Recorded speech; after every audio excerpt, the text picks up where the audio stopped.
That's an interesting one because you have a tail. And in a small startup, you have two tails. One thing is lots of products, and another thing is lots of customers.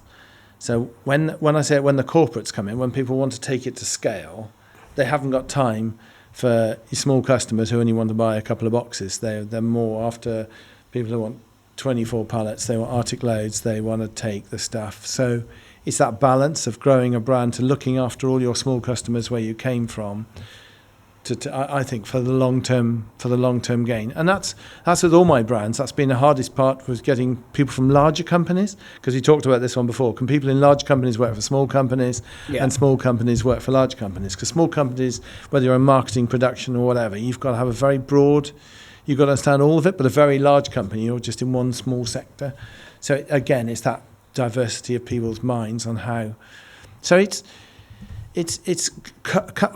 businesses, and it's just the same going through as a child getting educated, starting off in juniors to going up to being a senior, to going to university, to going in the big world of how it fights on for the rest of its life, and how it ages and how it develops and how it looks after itself, I suppose. So that's probably the pivotal point is scale to value to how, and I think this is where your innovation comes in now. So a lot of brands, if they made the same product and nothing else, as their outers went up, as the volume of sales went up, their average price per unit would have to go down, because the only way they could get more sales is to keep dropping the price if they keep wanting to keep growing all the time. But if they're innovative and they could bring out something better or something more interesting, then as the sales grow, the actual average price grows with it, because they're innovating and they're bringing something out that other people haven't got. Well, I don't really understand that. So say that again. So if you look at, say, take Tyrrells, for example, we had just potato chips, and if we just want to keep growing that, our outers would have grown up. Outers. I mean, the boxes, the amount of boxes we sold, or packets, let's say the amount of packets as it grew went up, and the average cost would, we diluted a bit, but the average what we're earning on every outer would go down, because that's the only way you start dealing in big customers, giving them discounts, twofers and prices and support. But then we brought out the vegetable chips. So as the model grew, the vegetable chips were twice as expensive. When we brought the vegetable chips out, I thought, what should we price them at? And we thought, well, the amount of work they took we'd put them in at double the price. And they sold, and they carried on selling. So they were probably your champagne product. And they carried on. That meant you could keep the RRP. Keep the RRP. Because when you had the RRP of the crisp versus the exactly, and that's the Apple model. That's so clever. Apple, if they just made the same iPod that they made 20 years ago, they would have to be pretty well discounted now today. Like the BlackBerry didn't innovate, so it just sort of fell off. So the only way they can get more sales is to keep pushing it. But if you can innovate, and you can bring out something that's all the time doing something that nothing else is doing, and then for me that's the secret sauce. But then also you can keep the RRP and the margin of the main of the core range. Exactly. So the original product that we want to get in every house, that every home, every kitchen is a kitchen essential. We can afford, as we go bigger, we can get the price right, and so we can afford to help get that in the places. But the secret sauce, the thing that nobody else has got, we've got a product here that's selling itself, and that's like our vegetable chips. If you compare it to Tyrrells, that's and it's selling so well. We're almost struggling to keep up with it at the moment. That's the turmeric, right? Just for listeners. And so you just bang that first thing in the morning. Yeah. Empty stomach. Yeah. And that will just not neat, obviously diluted, but really? And the people I think when you gave me one last time, I was this is a bit intense, mate. I taste the stuff every day, neat, but it's the best way is to dilute it down with a bit of water. Interesting. But then it's not just taking it. At the moment, 80-90% of the customers buying Willys and buying ACV are buying it as a daily dose, as a health product.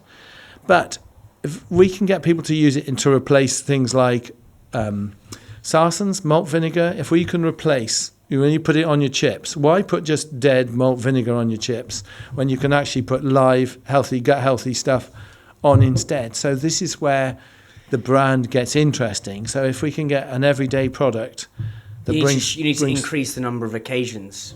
Exactly, all day long. And even now, the most popular thing is an alcohol alternative. If you're having a cocktail, if you put the Eureka in it, All you need to put with this is sparkling water. There's an olive oil brand which is, I don't know whether this is Genius or Corrupt, but I think Genius and Corrupt are kind of interesting planes to play along. But it's called Graza, which they basically got olive oil. It's genius. It's fantastic. Yeah, and you don't ask about the quality of the oil or something. Yeah. It just there's two. You have the sizzle and the drizzle. Two sorts of olive oil. There's early season harvest, which is harvesting olives when they're green. Yeah. Which is what you with high antioxidants that you put on your food. Yeah. Or there's leave it to go till the end. It goes all yellow, and it's at the end of the season. You know this brand. And that's it's genius. But also what they've done is they've got, so for listeners, it's an olive oil brand. They've put olive oil in a can which you can recycle. Basically, they've also got these squeezy bottles. The reason I think the squeezy bottles are genius, every chef, is because that's how chef uses it. So when you're at home, the young foodie cook they're probably trying to target thinks, oh fuck me, this is how chefs in the restaurants do it. It's genius. And also the sizzle and the drizzle, they're basically doubling their rate of sale. But they're actually educating people at the same time, because nobody knew about early and late harvest olive oil. Yeah, it's genius. Hardly anybody knows that olive oil only lasts for a year. Yeah. How many people know that? So the drizzle is the late harvest. It's the older stuff. So that's what you'd whack on a salad or a fucking. The drizzle is the fresh, is the green. So when you look at olive oil, the greener it is. Not the off one, the late one. If you're pouring it on your salads or something, the greener it is, the better, the healthier it is, and the higher your antioxidants and your polyphenols are in it as well. So the later it is, the more tired it's getting. So the more yellow. So that's what you're using to cook with. So it's genius in the sense that it's hitting a few things. The one is packaging. Is selling a recyclable packaging that everybody loves. That's getting the good-looking boy or girl and dressing them up in Gucci and against everybody Supreme. At the moment. People say, "Gosh, we can't use plastic. Plastic's out." But what do chefs use? Every single kitchen has refillable plastic squeezy bottles. Yeah. They don't want glass, and they don't want Tetra Paks and different things in there. They want something that just. So that is very, very, very clever, and the rate of growth they're growing at now is just phenomenal. Wild, yeah. Tell me about regenerative farming. I don't know how to say Regenerative farming. Because I don't. Again, the most interesting thing with that is nutrient dense, rich foods. Now, but where's it going? Like, and the reason with my story, I find it so fascinating, is if you asked me 10, 20 years ago, and you told me where I would be, I would never believe you. I would have classed organics and free from farmers as being probably tree huggers, or I'd call them. I would have said it's people doing it for just a hobby, and it's not sustainable to do it. And that was because of my growing up being brought by supermarkets to grow high value, low nutrition crops. In my Tyrrells days, and that was one of the reasons I set up Tyrrells, to go from being a potato farmer to making a product out of them, because I couldn't make the money out of growing high value. We were like a hamster on a wheel. You had to go bigger crops every year. So the most important thing with regenerative farming is we're talking about the nutrients. We're not talking about volumes and getting stuff cheap into McCain's and into McDonald's. We're talking about nutrition-dense foods. We're talking about healthy food. So it's totally the opposite end of the scale. So it's, for me, for where I am with this business, it's so relevant. And it's the story. And I think with a brand, if you can tell a story at the same time, and there's one or two that are practicing quite well at this. There's ones like Riverford, that Guy Watson's got Riverford. Perry did that as well. He did, yeah. And that's a phenomenal brand. And he really wears his heart on his sleeve. And he is talking about sustainable. He's talking about the soil microbiome, not just the, so if you're, and again, it takes you back to your champagne, your pyramid again, But for me, I think everybody should be able to afford to buy organic food, and so it's how you cook it. Have you heard of the brand Wild Farmed? Yes. Yeah. Well, I was meant to do a podcast with them, but it got moved because I think they just launched into Waitrose. But with the regenerative, so it's all just the. I don't understand how it's really regenerative is totally chemical, fertilizer free, is letting the soil on its own do everything, feeding the soil. So with proper regenerative farming, you put more in than you take out. It's not all these things. It's not complicated. So with regenerative farming, you put more tons of organic matter in the ground than you physically take crop off the field.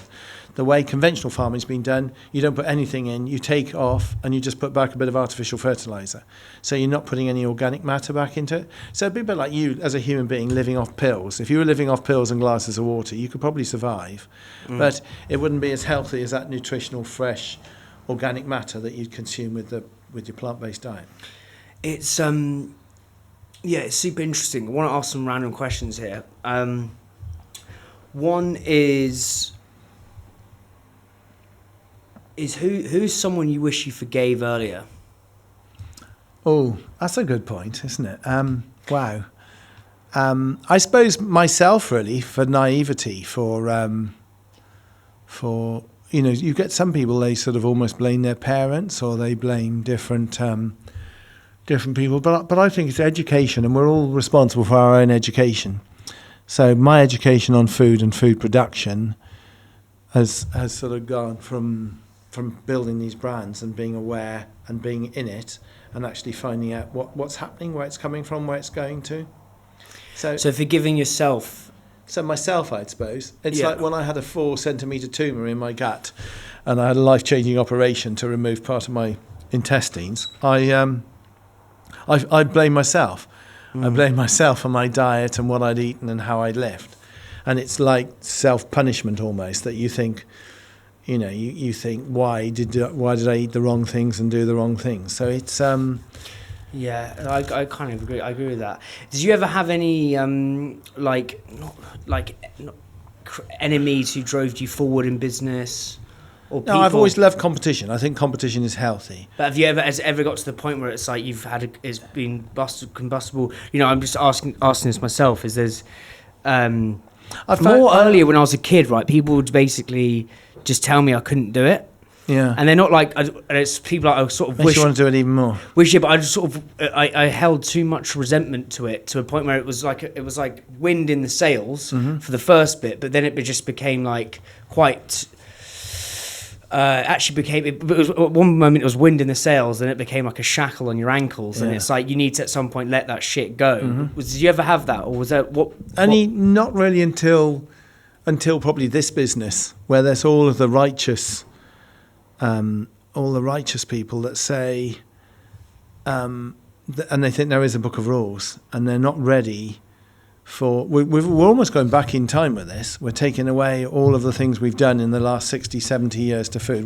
We are trying to make fermented living foods back to as they were made many, many years ago, in a commercial factory. Rather than doing it in a kitchen, we're doing it in a commercial factory. And that's the bit I think people find really interesting. We're trying to make traditional foods to scale in a modern commercial factory without all of the unnecessary additives and processes. So doing this, obviously it creates a bit of conflict with people that are in the market or other people coming into the market. So to answer your question, that would be where I think it's. But then it's a good thing, because if you're spurring a reaction, we're doing something good. We're changing things. We are. Espressos is sponsored by supply chain software gurus Unleashed. It talks to your eComm and accounting software. It's helped islands cut admin time in half, get granular clarity on your margins, know where your stock is. Don't miss availability. Brands like Candy Kittens, Tiny Rebel, and Trip all use Unleashed, and so should you.